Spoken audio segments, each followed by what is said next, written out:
The wind was a blade, sharp and relentless, carving what little warmth remained from her bones. Ilara stumbled through the snow, each step a monument to an agony she had long accepted as her reality. The world had been bleached of all color, a vast, unending expanse of white that mirrored her own cursed existence. Her hair, a shock of snow white that had been the first mark against her, was plastered to her face by the blizzard's fury. Her skin, pale as milk, was turning a mottled, bruised blue in the cold. Even her wolf, a creature of moonlight and whispers, was a fragile thing, shivering within her, its spirit as thin as the worn tunic on her back. She was a curse. The Blood Moon Pack had made that clear on the day of her 18th birthday, the day of her presentation. Alpha Kalen, his eyes as hard and dark as obsidian chips, had taken one look at her and recoiled. His voice, a resonant baritone that could command warriors and soothe pups, had become a whip of scorn that flayed her open in front of the entire pack. An albino? He had sneered, the word itself a poison. A weakling. The moon goddess has cursed us with this thing. I, Kalen, Alpha of the Blood Moon Pack, reject you, Ilara, as my mate, and as a member of this pack. You are nothing. Nothing. The word had echoed in the hollows of her heart ever since. It had followed her as the pack elders, their faces grim and unforgiving, had pointed toward the treacherous Frostfang Mountains. Banishment was a death sentence, and they all knew it. No one had spoken for her. Her parents were long gone, victims of a rogue attack years ago, and she had no other family to plead her case. She had been an inconvenience, a stain on the pack's reputation for strength, and they had scrubbed her away with cruel efficiency. For 6 months, she had survived. She had learned the silent language of the mountain, how to find frozen berries beneath the snow, and which caves offered the best shelter from the screaming wind. But this storm was different. It was a living entity of pure malice, a manifestation of the goddess's final judgment. Her makeshift shelter, a hollowed-out log, had been buried by an avalanche hours ago, taking with it her last scraps of dried meat and her tattered fur blanket. Now there was nowhere left to run. Her legs gave out. She fell into a deep drift, the snow a deceptively soft cradle that promised a final, cold sleep. This was it then, the end of a life that had never really begun. A tear froze on her cheek, a tiny diamond of sorrow. She had never known a kind word, a gentle touch, a moment of belonging. Her only crime was to be born as she was. Was it so wrong to wish for just one memory of warmth before she faded into the white? As consciousness began to fray at the edges, a sound cut through the howl of the wind. A snarl, low and guttural, filled with a pain so profound it resonated with her own. It was followed by a pained whimper that sounded impossibly close. Pushing herself up with arms that trembled from exhaustion, Ilara peered through the swirling snow. Not 20 feet away, a dark shape was collapsing. No, not a dark shape, several. And in their midst, a flash of white. Rogues. She could smell their foul, unkempt scent even over the storm. 3 of them, gaunt and desperate, were circling a fallen wolf. And that wolf, it was white, like her. It was enormous, a creature of myth, its fur the color of fresh cream, but it was stained crimson along its flank and shoulder. One of the rogues lunged, and the white wolf snapped, its jaws connecting with a sickening crunch. The rogue fell back, howling, but the effort cost the larger wolf dearly. It slumped to the ground, its breath coming in ragged, steaming puffs. Every instinct screamed at Ilara to stay hidden. These were desperate, starving rogues. They would kill her without a second thought. She was an Omega, the weakest of the weak. What could she possibly do? But as she looked at the magnificent creature bleeding out in the snow, she saw a reflection of herself Alone, hunted, judged for the color of its coat. She couldn't leave it. She couldn't let it die alone. A strange, cold resolve settled over her. If she was going to die tonight, it would not be while cowering in a snowbank. With a cry that was little more than a gasp of frigid air, she burst from her hiding place, grabbing a heavy, broken branch as she ran. She was a pathetic sight, a half-frozen girl in rags, brandishing a stick, but the sheer surprise of her appearance made the two remaining rogues hesitate. "Leave it alone!" she screamed, her voice thin but fierce. One of the rogues, a mangy brute with a scarred muzzle, laughed. "Look what we have here. A little snow rabbit. You'll make a fine appetizer." He took a step toward her, his yellow eyes glowing with hunger. Alara didn't think. She acted. She swung the branch with all her might, connecting with the side of the rogue's head. It wasn't a powerful blow, but it was unexpected. He staggered, shaking his head, a low growl rumbling in his chest. That moment was all the white wolf needed. With a surge of incredible strength, it lunged, not at the one Alara had struck, but at the second rogue who had been flanking her. Its jaws closed around the rogue's throat, and the fight was over in a brutal final instant. The scarred rogue, seeing its packmate fall, lost its nerve. With a final snarl of hatred directed at Alara, it turned and fled into the blizzard. Silence descended, broken only by the wind and the labored breathing of the giant wolf. It tried to rise, to turn its head toward her, but collapsed again, a deep tremor running through its massive frame. Alara dropped the branch and rushed to its side. Up close, it was even more breathtaking. It was the largest wolf she had ever seen, its shoulders as broad as a man's, its fur thick and pure. Its eyes, the color of molten silver, were clouded with pain, but they were fixed on her. She saw not aggression, but a flicker of surprise, gratitude. She reached out a trembling hand, stroking the fur on its head. It was surprisingly soft. "It's okay," she whispered, her own breath catching in her throat. "You're safe now." The words were a lie. Neither of them was safe. But saying them felt important. She examined its wounds. A deep gash on its shoulder was bleeding sluggishly, the fur around it matted and dark. Another cut ran along its flank. They looked like they had been made by something laced with silver. The flesh was blackened at the edges, refusing to heal. She knew of a place. An old, abandoned hunter's cabin, barely more than a pile of rotting logs, but it had a roof and a broken door. It was a mile away, a journey that seemed impossible in her state, let alone while trying to help a creature that weighed more than 3 men. But the alternative was to lie here and freeze together. "Can you walk?" she asked the wolf, feeling foolish for speaking to see it as if it could understand. The wolf whined, a low, heartbreaking sound, and tried to push itself up, only to fall back with a groan. "No," she murmured more to herself. "Of course not." She looped her arms under its massive forelegs, trying to lever its front half off the ground. It was like trying to lift a boulder.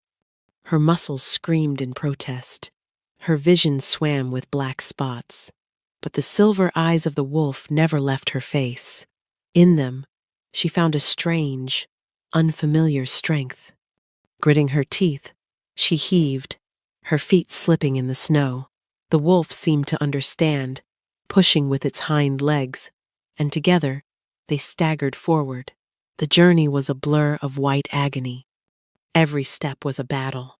The wolf leaned heavily on her, its groans of pain, a constant accompaniment to the wind's shriek. Alara's own body was shutting down. The cold had sunk deep into her marrow, and a dangerous numbness was spreading through her limbs. She talked to the wolf, her voice a raw whisper, telling it stories of the sun, of green grass, of anything other than the endless, biting cold. She told it her own story of the rejection, the loneliness, the feeling of being a ghost in her own life. It felt safe to confess her deepest pains to this silent, suffering companion. By the time they reached the cabin, she was moving on pure instinct. The door had fallen off its hinges, and she had to drag it aside.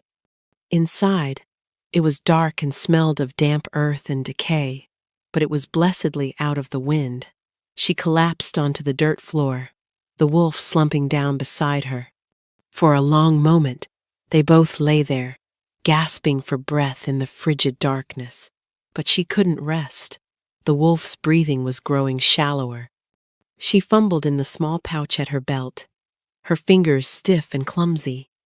All she had left was a small flint and steel, a strip of dried leather, and half a healing salve her mother had taught her to make from mountain herbs. It wasn't much. It was everything.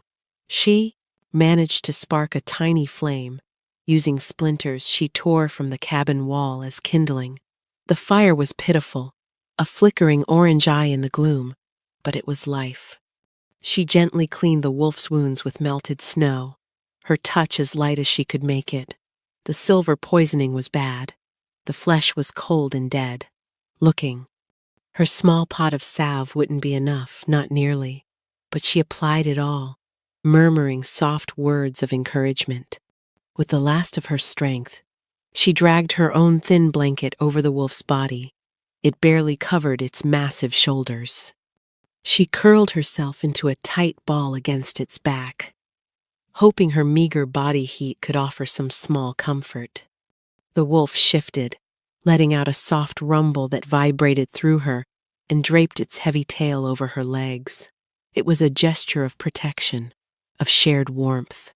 "My name is Alara," she whispered into its fur, the words swallowed by the darkness. "I don't think I'm going to make it through the night, but I'm glad I'm not dying alone." She closed her eyes, the firelight dancing behind her lids, and finally let the exhaustion claim her. Her last conscious thought was that the wolf's silver eyes seemed to glow with an impossibly human intelligence. Ilara awoke to the sound of crunching snow, not the whisper of flakes falling, but the heavy, rhythmic tread of many feet. Fear, cold and sharp, pierced the fog of sleep. She sat up, her body screaming in protest. Every muscle was a knot of pain. The fire had died, and the gray morning light, filtering through the cracks in the walls, revealed a world still cloaked in white. The wolf was still beside her, but its breathing was steadier, deeper. The blackened edges of its wounds seemed to have receded slightly. Then she saw them. Figures, clad in armor of black steel and silver filigree, surrounding the tiny cabin. There were dozens of them, their postures rigid, their faces set like stone. They carried weapons that gleamed even in the postures. Dim light.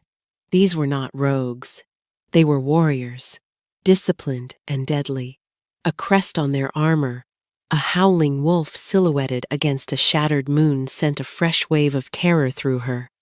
The Royal Guard, the personal army of the Alpha King. What were they doing here? Panic seized her. Had she broken some unknown law? Were they here to execute her for trespassing? She scrambled backward, pressing herself against the far wall of the cabin, making herself as small as possible. The warriors didn't move. They simply stood there, a silent, menacing ring of steel. One of them, a man with a scarred face and the bearing of a commander, stepped forward.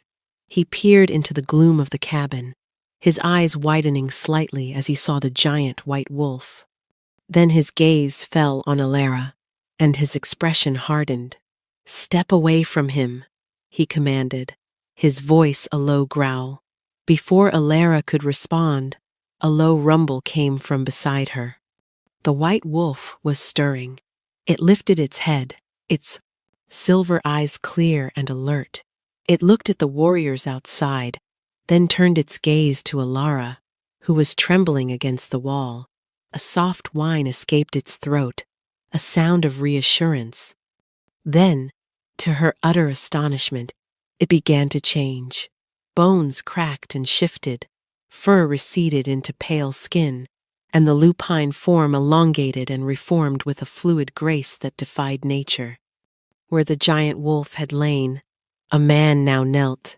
He was tall, even on one knee, with a breadth of shoulder that spoke of immense power.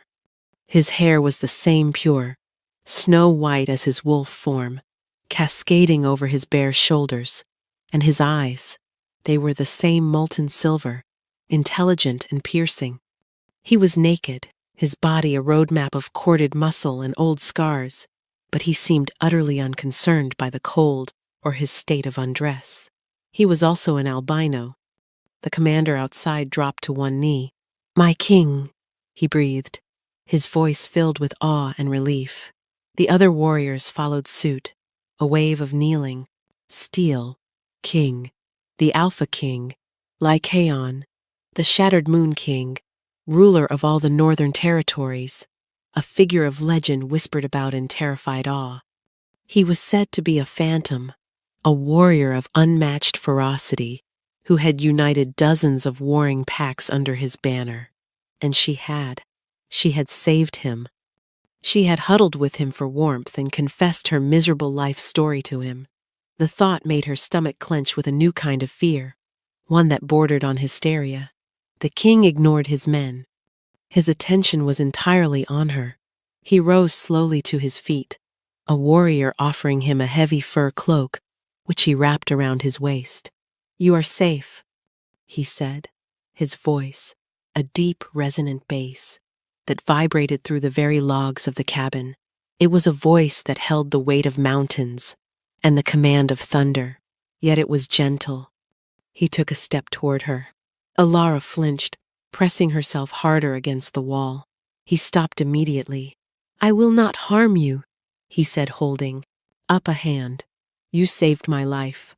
He gestured to the healing wounds on his shoulder and sighed. "Assassins. They used silver daggers.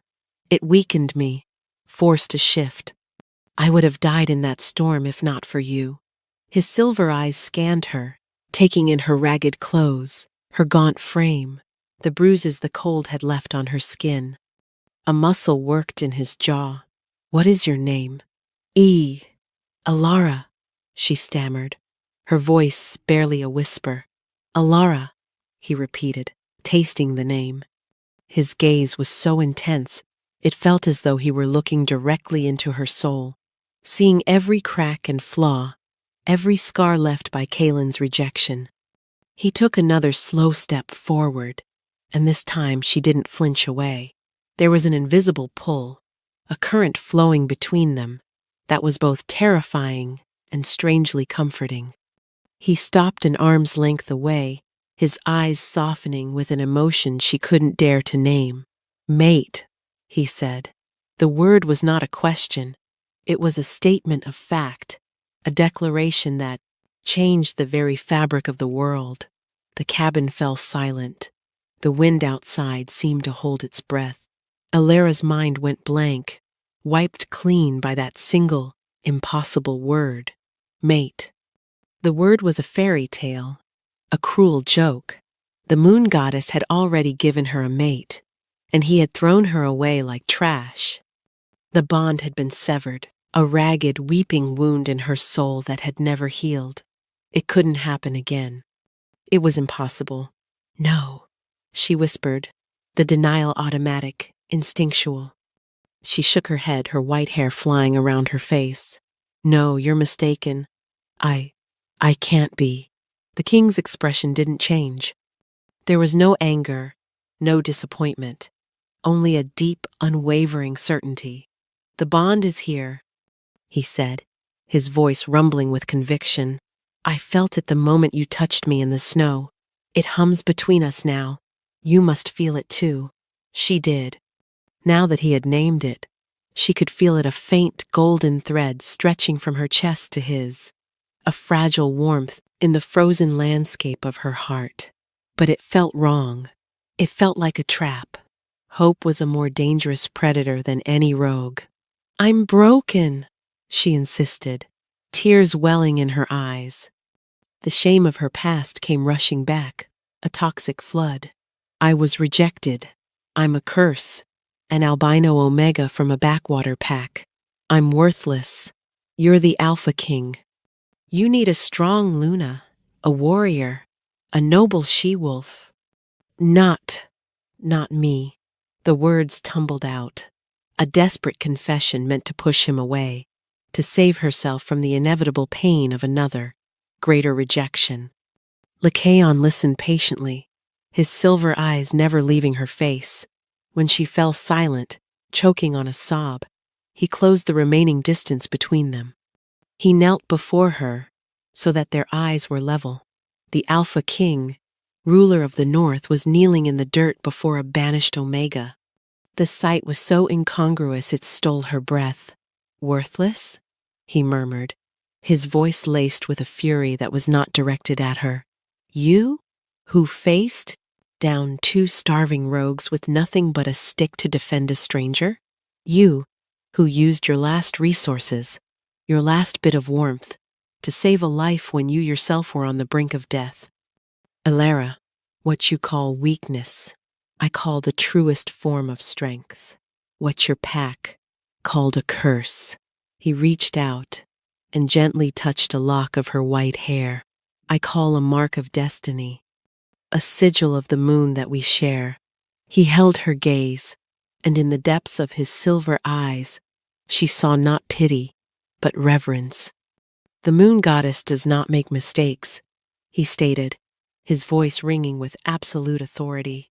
Your former alpha was a fool, a blind child, who couldn't recognize the sun for its brightness. He didn't break you. He merely set you on the path that would lead you to me. His words were a balm on wounds she hadn't known were still bleeding. He wasn't just accepting her. He was venerating the very things for which she had been cast out. It was too much to process. Her mind, starved and exhausted, couldn't cope with the sudden, violent shift in her reality. Lycaon seemed to understand. He rose to his feet and turned to his waiting commander. Gideon, he commanded, bring the queen's cloak. Queen, he had said it again. The commander, Gideon, showed no surprise. He simply bowed his head and strode away, returning a moment later with a thick, impossibly soft cloak of white wolf fur, lined with silver silk and fastened with a clasp shaped like the shattered moon. It was a garment of breathtaking beauty and obvious importance. The king took the cloak and, with a gentleness that seemed at odds with his immense power, draped it over Elara's trembling shoulders. The fur was warm, chasing away the last of the deep-seated chill. It smelled of pine and winter air and of him. It felt like a shield, an embrace. He then turned to face his men, who were still waiting silently outside.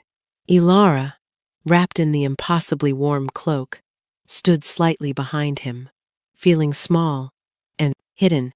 Warriors of the royal guard.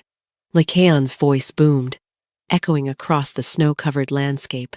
You were searching for your king. Instead, you have found both your king and your queen. He placed a hand on Elara's shoulder, drawing her forward to stand beside him. This is Elara, my fated mate. Your future Luna Queen. You will show her the same loyalty and respect you show me, or you will answer to me personally. There was a beat of stunned silence. Then, as one, every warrior in the clearing dropped to one knee, their fists striking their chests in a resounding salute. Our queen! They roared, their voices a unified chorus of fealty that shook the very air. Elara stared at the sea of kneeling warriors, at the powerful king standing beside her as if she belonged there, and felt the world tilt on its axis. Yesterday, she had been dying, alone, and forgotten. Today, she was a queen. The absurdity of it all washed over her, and her vision began to swim. The ground rushed up to meet her as she crumpled, the overwhelming shock finally too much for her weakened body to bear.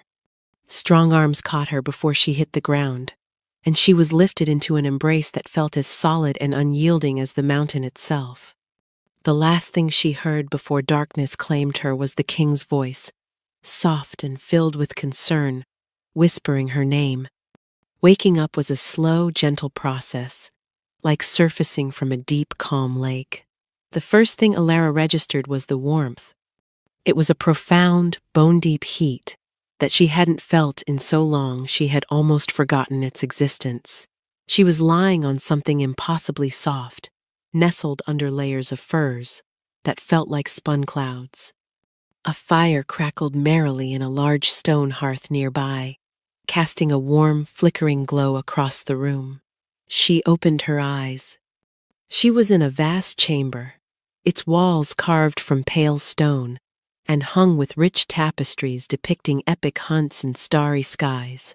The ceiling soared high above her, supported by thick wooden beams. A set of tall, arched windows revealed a panoramic view of snow-capped peaks under a clear blue sky. This was not a cabin. It was a room fit for royalty. It was a room in the king's palace. The memories came rushing back: the blizzard, the white wolf, the warriors, the king's impossible declaration. She sat up with a gasp, her heart hammering against her ribs. The white fur cloak was draped over a chair nearby, a stark symbol of her bewildering new reality. She was wearing a simple, soft linen nightgown that felt sinfully luxurious against her skin. "Easy," a voice said.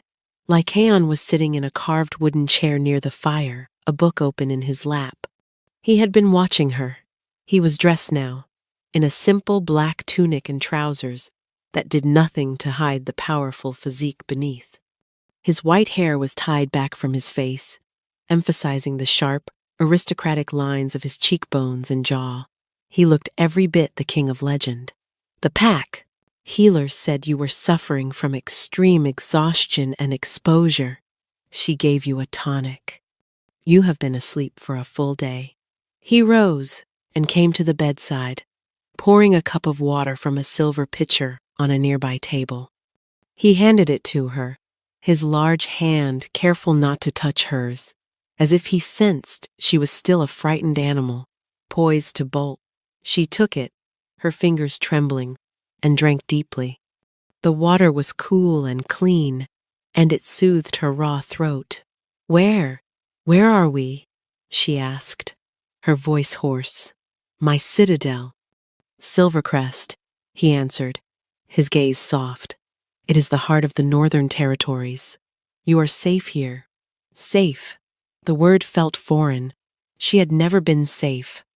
She looked around the room, at the opulent furnishings, the roaring fire, the powerful man standing before her. This was so far removed from her life of hardship it felt like a dream, one she was terrified to wake from, or perhaps it was a nightmare in disguise. "Why am I here?" she whispered, clutching the cup like a lifeline. Lycaon's expression was patient, as if he had expected the question. "You are here because you are my mate," he said simply.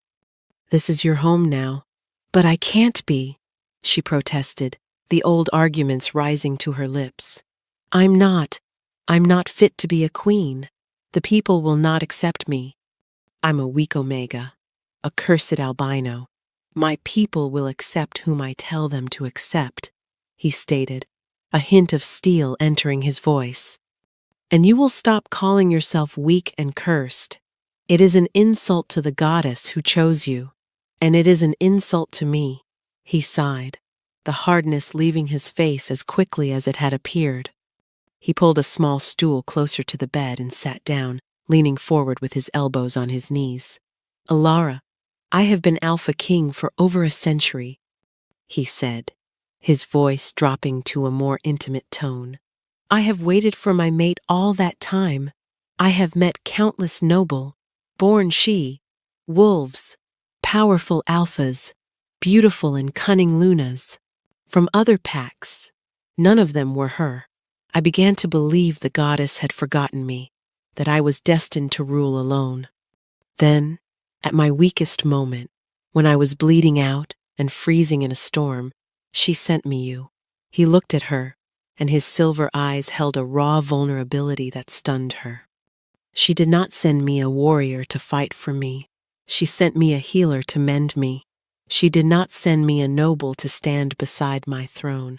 She sent me a compassionate heart to remind me what is worth ruling for. Do you not see? Everything you think is a flaw is precisely why you are my perfect match."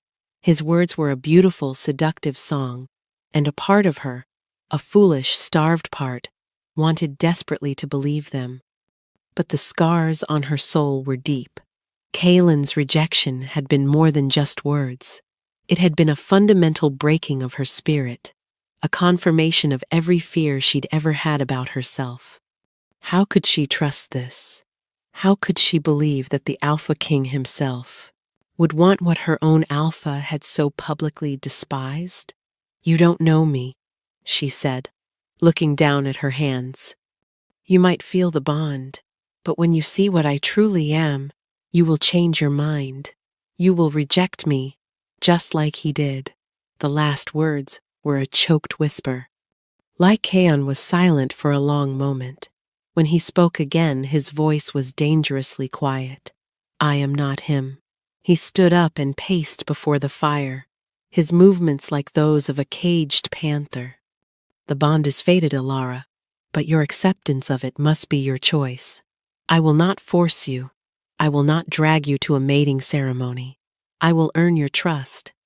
I will spend every day showing you that you are valued here, that you are cherished." He turned back to her. "But I will not allow you to wither away under the weight of a fool's opinion.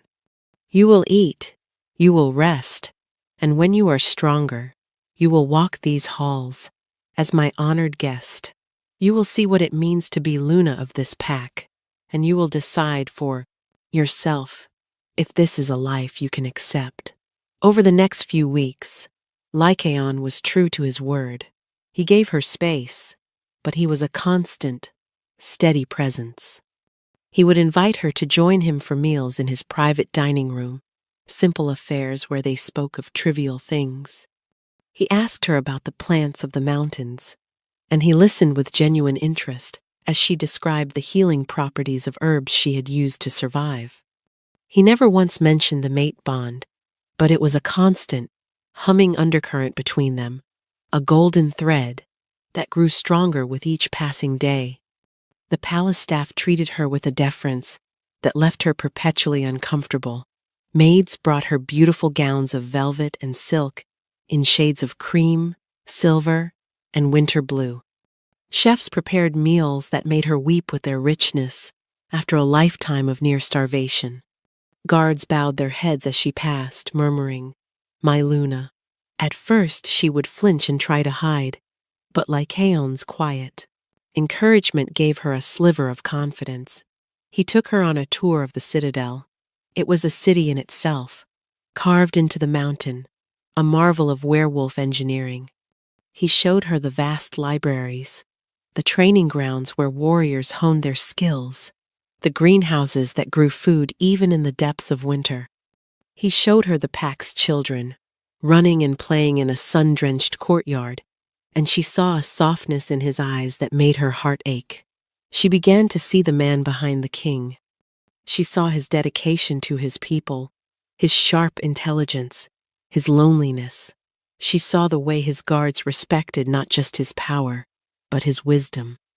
And she saw the way he looked at her when he thought she wasn't watching, with a mixture of hope and longing that mirrored the growing feelings in her own chest. The ice that had encased her heart for so long was beginning to thaw. Cracks were forming, and tiny streams of warmth were seeping through. She found herself smiling, a real, genuine smile, when he told a dryly witty story. She started to look forward to their shared meals, to the sound of his deep voice. The bond was no longer a faint hum, it was a resonant chord, pulling her toward him. But fear was an old, familiar friend. The voice of Kaylin was still there, a venomous whisper in the back of her mind. "You are a curse. Weak, worthless. This is a mistake. He will realize it soon.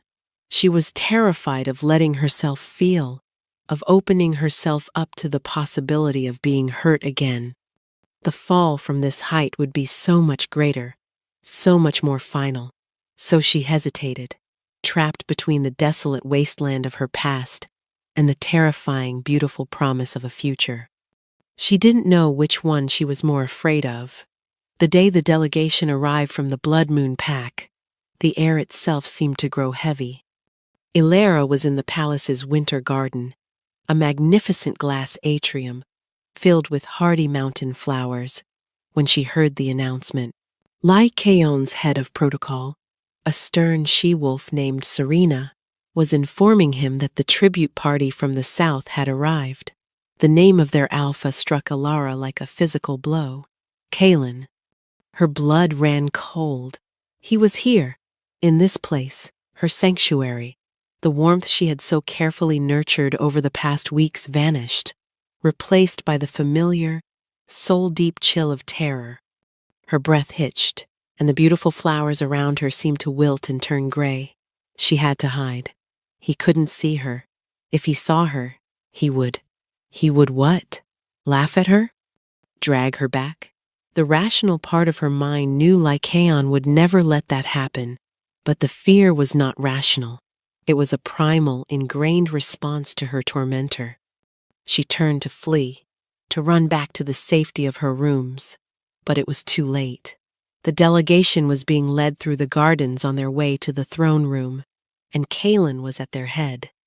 He looked the same, arrogant, handsome in a cruel way. His black hair and dark eyes, a stark contrast to the white stone of the palace. He walked with a swagger that broadcast his self-importance. Then he saw her. His eyes swept over her, a flicker of confusion in their depths. He saw a she-wolf with striking white hair, dressed in a gown of silver velvet that shimmered in the light. He saw the health in her cheeks, the life in her eyes that had been absent when he had cast her out. Recognition dawned, followed by a sneer of contemptuous disbelief. Well, well, Kaelin drawled, stopping his delegation. He strode toward her, his posture oozing possessive dominance. Look what crawled out of the mountains. I'm surprised the cold didn't finish you off, little curse. Ilara froze, her feet rooted to the spot. The old panic was a clawed hand squeezing her throat, stealing her voice. She felt small again, worthless, the girl in rags being judged before her pack. Playing dress-up in the king's palace?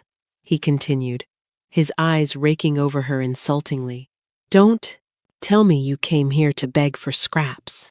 Your place is with your pack, to be dealt with as I see fit. You are still my Omega to dispose of. He reached out, his hand grasping for her arm.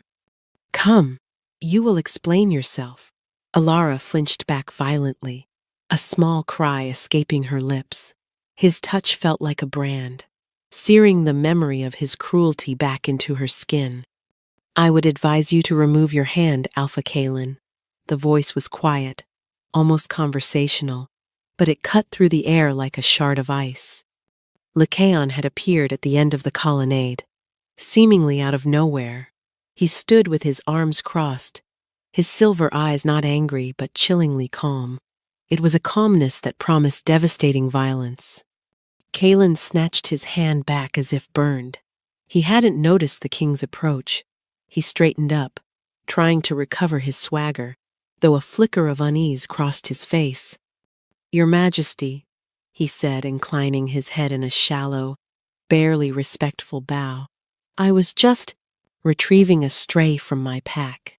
This Omega is a disobedient, worthless creature I banished months ago. I apologize for her presence in your beautiful home. Lycaon took a slow, deliberate step forward. He didn't raise his voice. He didn't have to.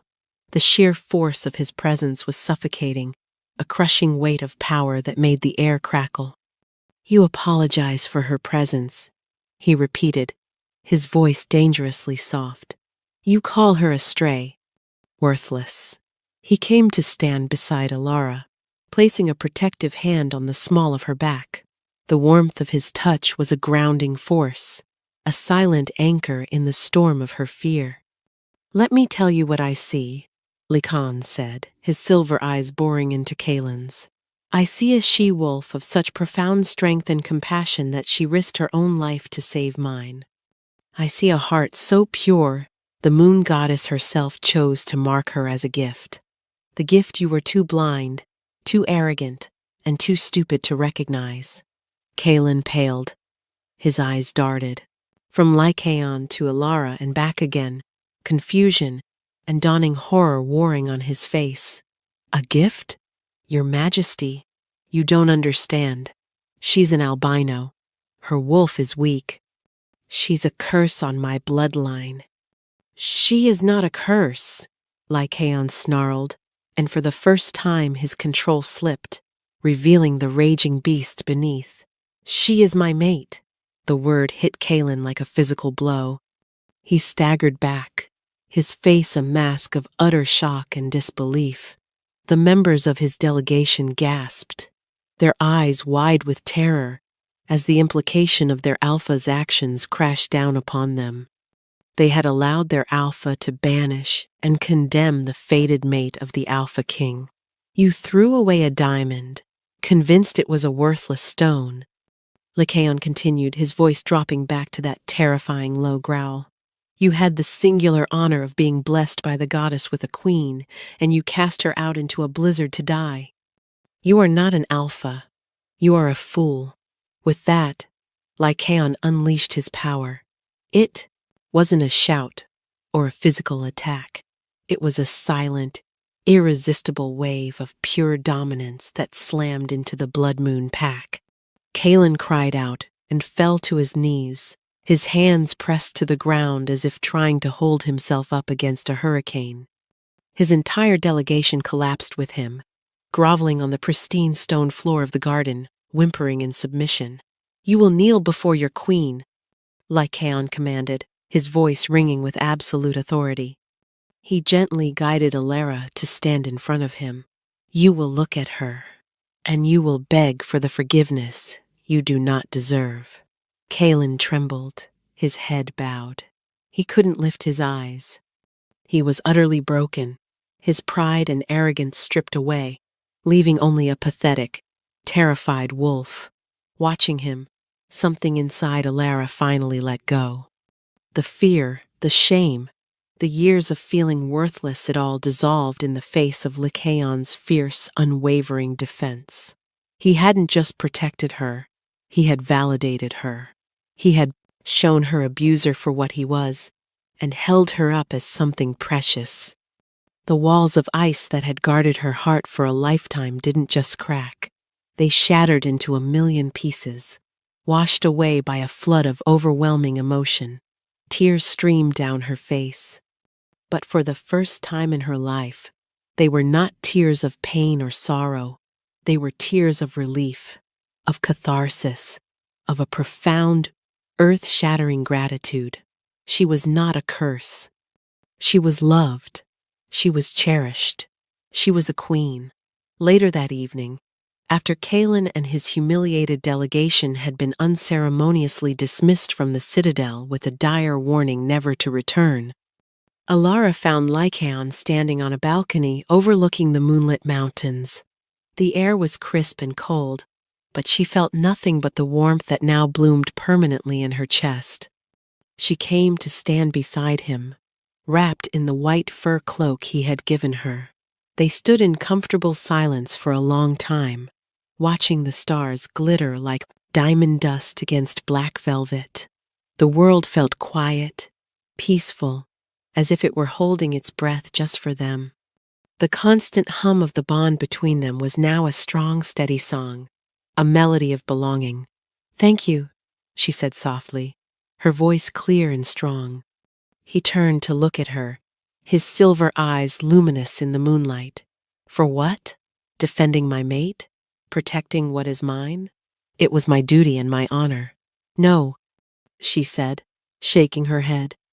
She turned to face him fully, her gaze unwavering. "Thank you for seeing me. Not the curse, Not the Omega, not the albino, just me. The last of her fear had vanished. The whispers of Kylan's cruelty were gone, silenced forever by Lycaon's love. She knew, with a certainty that settled deep in her soul, that this was real, this was right. This was her destiny. I was wrong, she admitted, her voice thick with emotion. I let his poison convince me that I was unworthy. I was afraid of being hurt again. I was afraid to trust what Bond was telling me. She took a deep breath, the cold air filling her lungs, feeling clean and new. I am not afraid anymore. A slow, breathtaking smile spread across Lycaon's face. It was a smile of pure, unadulterated joy and relief. A smile that transformed his stern, kingly features into something devastatingly handsome. Alara, he breathed, his voice filled with reverence. She reached up and cupped his face, her small hands against his strong jaw. The bond is faded, she said, echoing his own words back to him. But this is my choice. Her heart swelled, full to bursting with a love so powerful it felt like it could light up the entire sky. I accept the bond, Lycaon. I choose you. He closed his eyes for a moment, a shudder running through his powerful frame. When he opened them again, they were shining with unshed tears. He lowered his head, his forehead resting against hers. You have made me the happiest male in this world, he whispered, and then he kissed her. It was not a kiss of passion or possession, but one of deep, soul-shaking reverence. His lips were gentle against hers, a soft promise of a lifetime of tenderness and devotion. It was a kiss that sealed every broken piece of her back together, not as she was, but as someone stronger, whole. It tasted of moonlight and safety, of pine trees and home. The bond between them flared, no longer a thread or a cord, but a brilliant, blinding torrent of golden light, of fire and magic, that bound their souls together for eternity. In that kiss, she wasn't just accepting a mate, she was finally, truly accepting herself. Their mating ceremony was held a week later, under the light of a full moon that bathed the mountain peaks in silver. It was not a grand political affair. It was an intimate gathering in the oldest part of the citadel, a sacred stone circle open to the sky, attended only by Lycaon's most trusted council and guards. Alara stood before him, not in a velvet gown, but in a simple white dress that honored the color of her fur, the color of her spirit. When Lycaon marked her, the claiming bite at the crook of her neck was not painful. It was a jolt of pure energy, a final, indelible connection that sang through her veins. She marked him in turn, and as their blood mingled, the bond settled into a state of perfect, serene completion. They were one. As Luna Queen of the Northern Territories, Alara did not forget the cold. She did not forget the hunger or the loneliness. Her past was not a shadow to be fled from, but a lesson she carried in her heart. Her reign, alongside her king, became known for its compassion. She established shelters for the packless, the exiled, and the weak. She decreed that no child would ever be judged for the color of their fur or the perceived strength of their wolf. She understood that true strength was not in dominance, but in kindness, not in cruelty, but in empathy. Her supposed weakness, her omega nature, became her greatest asset. She could soothe diplomatic tensions with a soft word where an alpha's roar would have caused a war. She could sense the pain and fear in others and knew how to heal it. She and Lycaon ruled as perfect complements his strength and her softness, his authority and her compassion, a king and queen, united by a love forged in a blizzard and tested by fire. Sometimes, on cold winter nights, she would stand on that same balcony, her hand entwined with her mate's, and look out at the unforgiving beauty of the Frostfang Mountains. She no longer saw a prison or a grave. She saw the crucible that had shaped her, the harsh wilderness that had stripped her of everything, only to lead her to her true destiny. The rejection that was meant to be her end had been her beginning. The curse she was told she carried had turned out to be her crown. She was Alara, the White Wolf Queen, and she had finally come home.